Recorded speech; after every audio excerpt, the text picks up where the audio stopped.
तत्पश्चात हम जिससे शासित और प्रशासित होते हैं, यानी भारत के राष्ट्रीय धर्म ग्रंथ भारतीय संविधान का सम्मान करते हुए पूरी दुनिया में अपने ज्ञान से प्रकाशित करने वाले विश्व गुरु तथागत गौतम बुद्ध को नमन करता हूँ। तत्पश्चात जब हमारा भारत छोटे छोटे टुकड़ों में विभक्त था, बटा हुआ था, ऐसी परिस्थितियों में अपने नीति कौशल और अपने राजनीति की ताकत से समस्त बिखरे हुए भारत को एक सूत्र में अखंड भारत का निर्माण करने वाले भारतीय इतिहास के प्रथम चक्रवर्ती सम्राट चंद्रगुप्त मौर्य को नमन करता हूँ। साथ ही तथागत गौतम बुद्ध के धर्म को, उनके विचारों को भारत में नहीं, भारत की संकीर्ण सीमाओं को तोड़कर विश्व के कोने कोने तक पहुंचाने वाले वसुधैव कुटुंबकम के जनक जिया और जीवन के संवाहक विश्व विजयी सम्राट अशोक चौहान को नमन करते हुए शिक्षा की क्रांति ज्योति जलाने वाले राष्ट्र पितामह महामना ज्योतिराव फूले एवं भारत की प्रथम महिला शिक्षिका माता सावित्रीबाई फूले को नमन करता हूँ। साथ ही इन्हीं महापुरुषों से प्रेरणा लेकर ज्ञान हासिल करके आधुनिक भारत में शिक्षा की क्रांति ज्योति जलाने का काम किए और भारत के 90% लोगों को उनके हक और अधिकारों को सूचीबद्ध करके संविधान के अंदर प्रयोजित करने वाले भारत के संविधान निर्माता कहे जाने वाले वैदिक श्री बाबा साहब भीमराव अम्बेडकर को नमन करता हूँ। साथ ही उन तमाम महापुरुषों को नमन करता हूँ जिनके त्याग और बलिदान के बल पर आज हम सभी इस स्थान पर पहुंचे हैं। साथ ही इस मंच पर उपस्थित हमारे सभी वैचारिक बंधु भाई बुजुर्ग पिता समान जो है, सबको सम्राट अशोक क्लब की ओर से आभार व्यक्त करता हूँ। तत्पश्चात यहाँ दर्शक के रूप में, श्रोता के रूप में बैठे हुए हमारे माता नौजवान साथियों को बाहर जाने सबका हार्दिक अभिनंदन करते हैं, सबको नमन दिखाई करता हूँ। जय भारत। बात है शिक्षा की और संविधान की, ये बात कहने की जरूरत नहीं है। वर्तमान परिस्थितियों में इस बात को अनुभव करने की जरूरत है। बहुत सारे लोग अपने हाथों में रक्षा सूत्र मानते हैं। बहुत सारे लोग को हमने देखा है, आप लोग भी देख रहे होंगे कि अपने हाथों में रक्षा सूत्र मानते हैं। उसका नाम है रक्षा सूत्र, यानी फार्मूला। सूत्र का अंग्रेजी फार्मूला होता है, हिंदी में उसे सूत्र कहते हैं और पाली भाषा में सूत्र कहते हैं। यानी एक ऐसा सूत्र है, एक ऐसा फार्मूला है जिसको हम अगर अपने मन में, अपने दिमाग में बांध लेंगे तो हमारा और आपका अपना कल्याण होना शुरू हो जाएगा, मंगल होना शुरू हो जाएगा। लेकिन पता नहीं कितने दिनों तक हमारे पूर्वजों के द्वारा और आज तक हम लोग रक्षा सूत्र बांधते आ रहे हैं, लेकिन आज तक हमारा कल्याण नहीं हुआ। वो रक्षा सूत्र बाबा साहब ने दिया था, आधुनिक भारत का रक्षा सूत्र, क्योंकि ये रक्षा सूत्र मध्य भारत का है, प्राचीन भारत का भी नहीं है, ये मध्य भारत का है। लेकिन आधुनिक भारत का रक्षा सूत्र बाबा साहब ने दिया था और ये रक्षा सूत्र था हमारा भारतीय संविधान। लेकिन विडंबना यह है कि हम लोग उस रक्षा सूत्र को पढ़ने से दूर हो गए, पढ़ने से दूर हो गए। हम तथागत गौतम बुद्ध को पढ़ने से दूर हो गए, हम सम्राट अशोक को पढ़ने से दूर हो गए, हम ज्योतिराव फूले और सावित्रीबाई फूले को पढ़ने से दूर हो गए। इसका परिणाम हुआ कि हम लोग मध्य भारत का जो है, मध्यकालीन भारत में जो रक्षा सूत्र हाथ में बांधा जाता था वो आज भी बांध के घूम गए हैं और हम आशा लगाए बैठे हैं कि इससे हमारा कल्याण हो जाएगा। लेकिन इससे आपका कल्याण होने वाला नहीं है। अभी हमारे वकील साहब ने बताया कि आपको पढ़ने का अधिकार संविधान में दिया गया है और सबको समान पढ़ने का अधिकार संविधान में दिया गया है।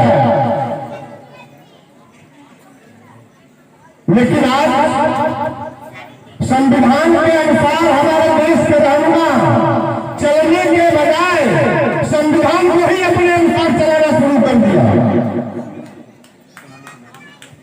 संविधान को ही अपने अनुसार चलाना शुरू कर दिया। परिणाम जानिएगा कि आज स्कूल भी बंद किए जा रहे हैं सरकारी। आज सरकारी स्कूल बंद किए जा रहे हैं और प्राइवेट स्कूलों को जो है प्रोत्साहन दिया जा रहा है। मैं जीता जाता इसका संविधान लोगों को बताऊंगा। हरियाणा का नाम आप लोगों ने सुना होगा, वहां पर मनमोहन खट्टर की सरकार है। वहां पर सरकार ने घोषणा किया है कि जिस व्यक्ति का जिस माता पिता का सालाना आय 1.5 लाख रुपया से कम हो, 1.5 लाख रुपए से कम हो, उनका बच्चा अगर सरकारी स्कूल में जाकर पढ़ता है तो उनको 500 रुपया प्रति माह फीस के ट्यूशन फीस के तौर पर देना होगा। 500 रुपया प्रति माह ट्यूशन फीस के तौर पर स्कूल को देना होगा, जमा करना होगा। और क्या कहा उन्होंने जानते हैं? और कहा कि वही बच्चा अगर उसके माता पिता उसको प्राइवेट स्कूल में पढ़ाते हैं तो सरकार 1100 रुपया उस बच्चे को देगी पढ़ने के लिए। सोचिए, आज की जो शिक्षा संविधान के अनुसार बाबा साहब ने कहा था कि प्राइमरी से मैंने पहले क्लास से मिडिल स्कूल तक, अब तो सरकार ने कहीं कहीं किसी राज्य की सरकार ने उसको बढ़ा दिया, मैट्रिक क्लास तक कर दिया कि फ्री शिक्षा दिया जाएगा। इस शिक्षा को अगर संविधान के अनुसार हमारी सरकारें चलाती तो इस फ्री शिक्षा को हरियाणा में लागू रहना चाहिए या बंद हो जाना चाहिए। यह बंद करने का एक तरीका है और एक सुविधा है। और आप लालच में आकर के कहेंगे कि छोड़ो जाने दो, तब हमारा बच्चा जो है सरकारी स्कूल में नहीं पढ़ेगा, प्राइवेट स्कूल में पढ़ेगा और आने वाले 5 साल के बाद सारे सरकारी स्कूल बंद हो जाएंगे और वही 11,000 आपको प्राइवेट स्कूल में भरना पड़ेगा। सोचिए, तुम्हारी शिक्षा कैसे सीमी जा रही है, कैसे सीमी जा रही है। आने वाले समय में तुम अपने बच्चों को पढ़ा न सको और संविधान वहीं का खड़ा रह जाएगा। लेकिन कोई भी राज्य का देश करार लेता इसके खिलाफ आवाज नहीं उठाया। मंच का सिस्टम अलग होना चाहिए।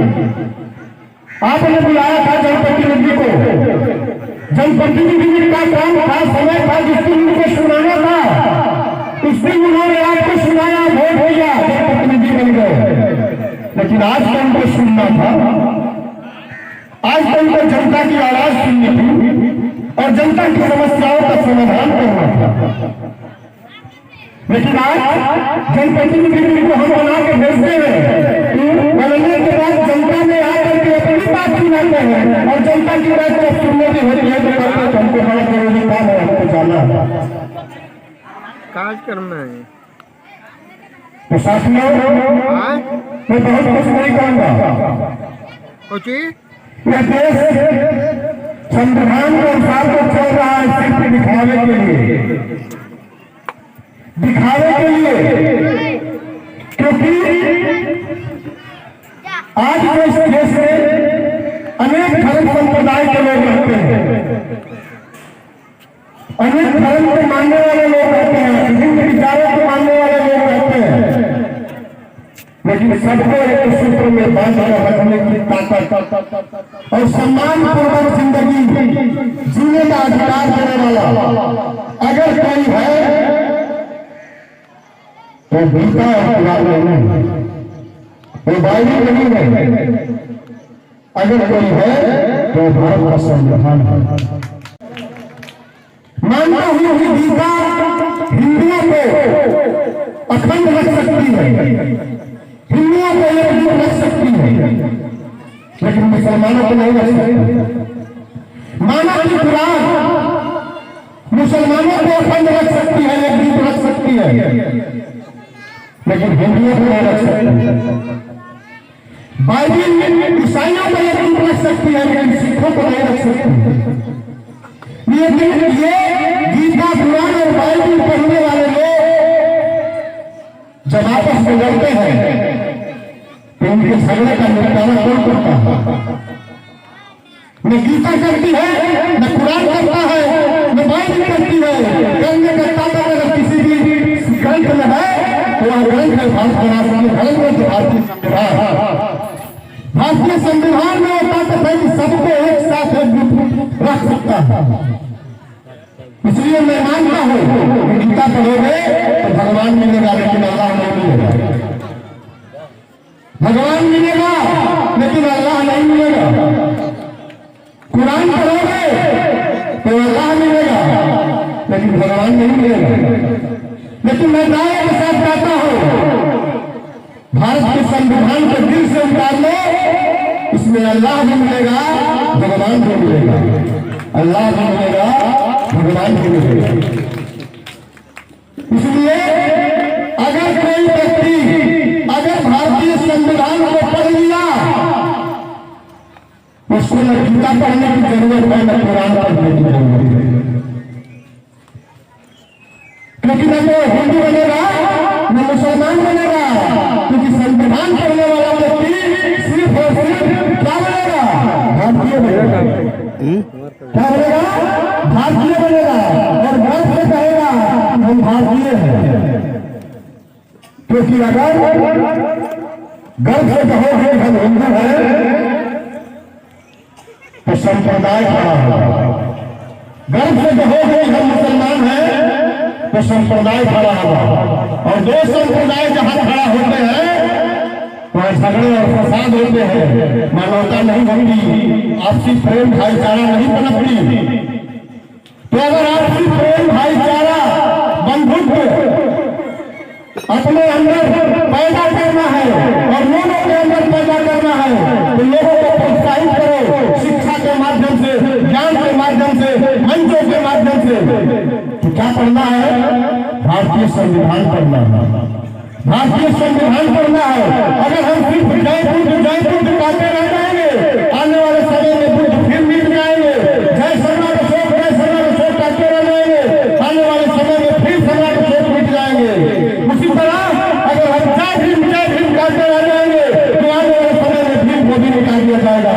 लेकिन अगर भीम की कीर्ति जो उन्होंने बनाया हमको दिया पढ़ने के लिए और उसके माध्यम से हमको आगे बढ़ने के लिए वो उनकी कीर्ति है संविधान। रखना था हमने अपने घरों में संविधान, पढ़ना था संविधान, हमने रखना शुरू कर दिया गीता और कुरान। तो आकर हमारा हो गया गीता और कुरान की तरह, नहीं चला संविधान की तरह। अगर संविधान की तरह हम बन गए होते तो आज हम आपस में लड़ते नहीं, क्योंकि संविधान में लिखा गया है कि अगर आप आपस में लड़ोगे तो तुम्हें संविधान के अनुसार दंडित किया जाएगा, छोड़ा नहीं जाएगा। और धर्मों की किताबों में क्या लिखा है? कितना ही पाप करो, जीवन भर पाप करो, पाप करने की छूट है। गंगा में आकर स्नान करने तुम्हारा सारा पाप खत्म, कोई पापी रहेगा ही नहीं। कहाँ? महाकुंभ में आकर स्नान करो, महाकुंभ में आकर स्नान कर लो। इसलिए मैं साथियों दावे के साथ कहता हूँ कि जब हमारा भारत का राष्ट्रीय धर्म ग्रंथ भारतीय संविधान बना तो हमारे देश के विद्वानों ने 1950 को ही 26 जनवरी 1950 को भारतीय भूमि पर ईश्वर की हत्या कर दी थी। भारतीय भूमि पर ईश्वर की हत्या कर दी गई और कह दिया उन लोगों ने कि हे ईश्वर, इतने दिनों तक तुम्हारा संविधान चला हमारे देश में, लेकिन अब तुम्हारा संविधान नहीं चलेगा, अब हम भारत के लोगों का संविधान चलेगा, जिसके अनुसार जो कोई भी कोई गलती करेगा उसे उसकी सजा मिलेगी, छूटेगा नहीं। और जब तुम्हारा संविधान चलता था तो इंद्र भी अहिल्या का बलात्कार करके भगवान बन गया। इंद्र भी अहिल्या का बलात्कार करके भगवान बन गया। और आज हम भारत के लोगों का संविधान चल रहा है तो आसाराम बापू एक लड़की का बलात्कार के जुर्म में जेल में है। जेल में है कि नहीं है? तो वो संविधान अच्छा कि नहीं? संविधान अच्छा। तो भारत के संविधान को घर घर पहुंचाना यही समाज तरफ का लक्ष्य है। और साथियों, आप लोगों से मैं अनुरोध करूंगा कि अगर आप अपने हाथों अधिकार को जानना चाहते हो तो हाथ का रक्षा सूत्र छोड़ो और अपने बाबा साहब के संविधान के रक्षा सूत्र को अपने घर में उपस्थित करो, झुका दो। उस दिन से तुम्हारा कल्याण होना शुरू हो जाएगा और उस दिन से तुमको कोई सताना शुरू नहीं करेगा। उस दिन से इस देश के मालिक आप होंगे या जिसको चाहोगे वो होगा, अपने मन से कोई नहीं बन पाएगा। इसलिए साथियों, बहुत कुछ नहीं कहूंगा, कहना तो बहुत है लेकिन समय की पाबंदी ठीक समझना। आप लोगों के कल्याण के लिए मात्र और मात्र एक ही चीज है और दूसरा कुछ नहीं है। क्योंकि बाबा साहब ने जब संविधान लिखा तो उन्होंने ये स्लोगन दिया था कि शिक्षित बनो, संगठित हो और संघर्ष करो। शिक्षित बनो का मतलब आज तक से जितना चीज समझाया गया है आपको, जितना शिक्षित हो रहे हैं हुए हैं वो कम नहीं है और आगे भी होते रहेंगे। लेकिन शिक्षित इसके लिए बनो कि शिक्षक के लिए बनो, क्यों बनो, इसके लिए आपको नहीं समझाया गया। तो बाबा साहब का मतलब था कहना कि आप संविधान की शिक्षाओं को ग्रहण करो, संविधान की शिक्षाओं को ग्रहण करो जो संविधान बाबा साहब ने तथागत और सम्राट अशोक चौहान के शासन नीतियों से लिया था। और उन्हीं नीतियों का हूबहू लिखित दस्तावेज भारतीय संविधान है। कुछ लोग कहते हैं कि बाबा साहब ने संविधान दूसरे देशों से चुरा कर लिखा, दूसरे देशों का नकल करते हैं। भाई, नकल करने वाले को क्या कहते हैं? चोर में कहते हैं। चोर कहते हैं कि नहीं कहते हैं? सोचिए, हम लोगों का कितना स्तर गिर गया कि हम इतने बड़े विद्वान को पूरा दुनिया जिसको कहता है नॉलेज ऑफ लाइफ, पूरा दुनिया कहती है, इतने बड़े विद्वान को हम क्या कह रहे हैं? चोर कह रहे हैं। ताकि ऐसे संविधान चुरा नहीं सोचे। अरे बेवकूफ करने वालों को मैं बेवकूफ कहता हूँ। क्योंकि आगे फिर से भारत का इतिहास पढ़ो, आगे फिर से भारत का इतिहास पढ़ो। दुनिया में सबसे पहला लोकतंत्र भारत में पैदा हुआ था, वो था वैशाली गणराज्य का।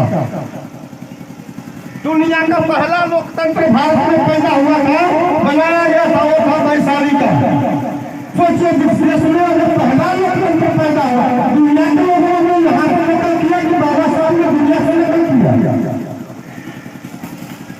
इसलिए हमारे देश के लोग बड़ी सुनी सुनाई बात करते हैं, पढ़ते कम है, बोलते ज्यादा है। बाबा साहब ने कहा, क्या कहा? शिक्षित बनो। क्यों? पढ़ो, सुनी सुनाई बातों पर विश्वास मत करो, पढ़ो। तो दुनिया का पहला संविधान भारत में लिखा गया है, लिखित संविधान। उसके पहले दुनिया में कोई सभ्यता नहीं थी, उसके पहले दुनिया में कोई सभ्यता नहीं थी। जिस सभ्यता का लेखन धम्म लिपि के माध्यम से सम्राट अशोक ने पत्थरों पर लिखवाया था और कहा था, लिख लोहा पर पत्थर। क्या कहा था? लिख लोहा पर पत्थर। लेकिन यहाँ की समतावादी विचारधारा के लोगों ने क्या बना दिया उसको? लिख लोहा पर पत्थर। मैंने वहां तो पहला संविधान लिखवाया था सम्राट अशोक ने। और लोग मरते हैं हमारे ही देश में, हम इतने नालायक औलाद हैं जो अपने ही बाप को गाली देते हैं, अपने ही बाप को गाली दे रहे हैं। और जो बेटा अपने ही बाप को गाली दे, उस बेटे को क्या कहते हैं? तब आप लोग सोचेंगे कि हम लोग क्या है?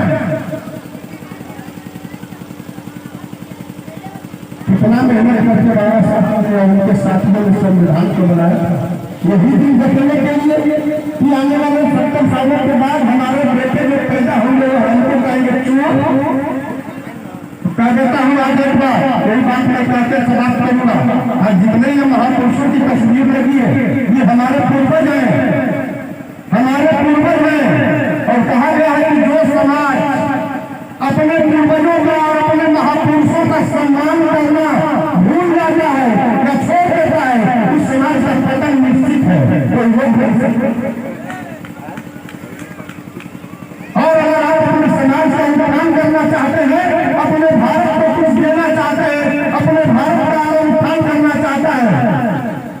सबसे पहले आप अपने महापुरुषों की तस्वीरों को अपने घरों में दिखाओ और बाकी लोग आपके शोषण करें, उनकी तस्वीरों को घर से बाहर करो, तब जाकर के आपका विकास होगा, आपका जो है कल्याण होगा, आपका मंगल होगा। इसी कामना के साथ शिक्षित भारत, स्वस्थ भारत,